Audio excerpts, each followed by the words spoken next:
Bienvenue à l'Université de Strasbourg. Bonjour, je m'appelle Roméo, je suis comédien, j'ai 27 ans et je me pose une question. Quelle est la qualité de l'air intérieur que nous respirons ?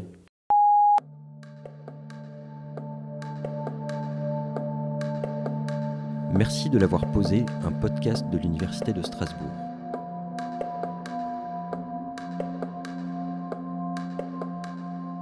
Merci Roméo de l'avoir posé. Je suis Edern, journaliste, et pour répondre à ta question, j'ai rencontré Stéphane Lecalvé, chercheur au sein de l'Institut de chimie et procédés pour l'énergie, l'environnement et la santé, une unité mixte de recherche du CNRS et de l'Université de Strasbourg.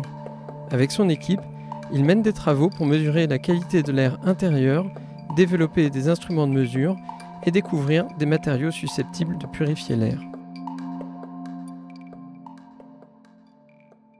On passe 90% de notre temps en environnement intérieur, où on est donc exposé à des concentrations de polluants qui peuvent être plus élevées qu'en air extérieur, contrairement à ce qu'on peut penser. Pour certains polluants, les concentrations sont typiquement entre 2 jusqu'à 20 fois supérieures à celles de l'air extérieur. L'exemple du formaldehyde, où les concentrations dans l'air extérieur varient typiquement entre 1 et 10 microgrammes par mètre cube, alors qu'en air intérieur, ces concentrations vont varier entre 10 et 100 microgrammes par mètre cube, voire même des fois plusieurs centaines de microgrammes par mètre cube dans des environnements professionnels. Par exemple, ceux qui fabriquent des panneaux de bois agglomérés, eux vont être exposés à la fois aux poussières, puisqu'il y a des opérations de sciage, mais également aux émissions qui proviennent d'écoles lors de la presse et donc de la fabrication de ces planches de matériaux agglomérés. Quelles sont les sources de pollution de l'air intérieur ? Il y a les sources continues et les sources ponctuelles.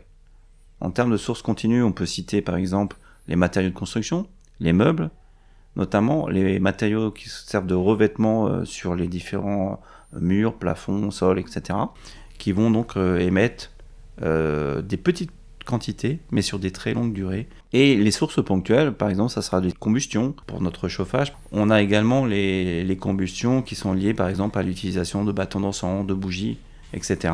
L'utilisation de produits domestiques, ou encore l'utilisation de bombes aérosols, par exemple, insecticides, etc. Quand on utilise ces produits, même un parfum, on rejette des molécules à l'intérieur de notre logement qui peuvent soit être nocives en elles-mêmes, ou alors, si elles ne sont pas nocives au départ, elles peuvent se dégrader et réagir pour former des molécules polluantes. Quels sont les risques pour notre santé ?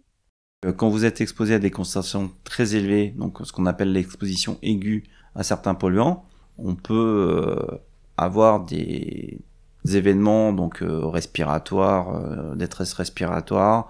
Également, on sait que maintenant ça a des effets neurotoxiques et également reprotoxiques. On a également des effets sur le système cardiovasculaire.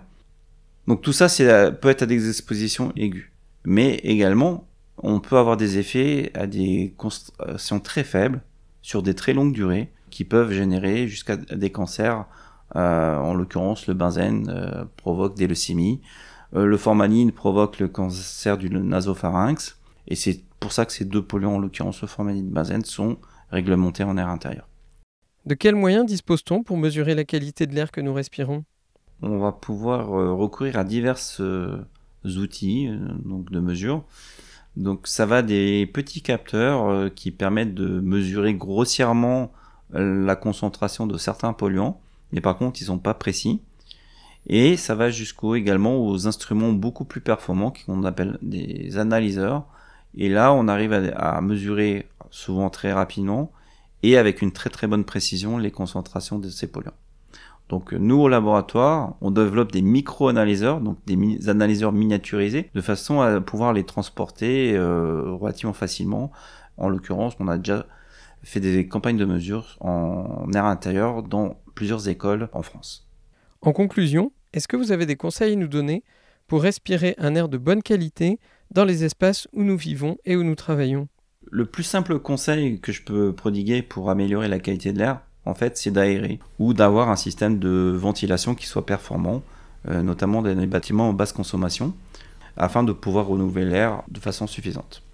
On a démontré, en fait, notamment dans des écoles, si on aérait toutes les 2 heures, on pouvait réduire les concentrations auxquelles on était exposé quasiment de 40%. C'est un conseil simple et au final, ça nous permet de respirer un air de meilleure qualité. C'était Merci de l'avoir posé. Vous avez une question d'actualité ? Envoyez-la sur le compte Instagram de l'Université de Strasbourg.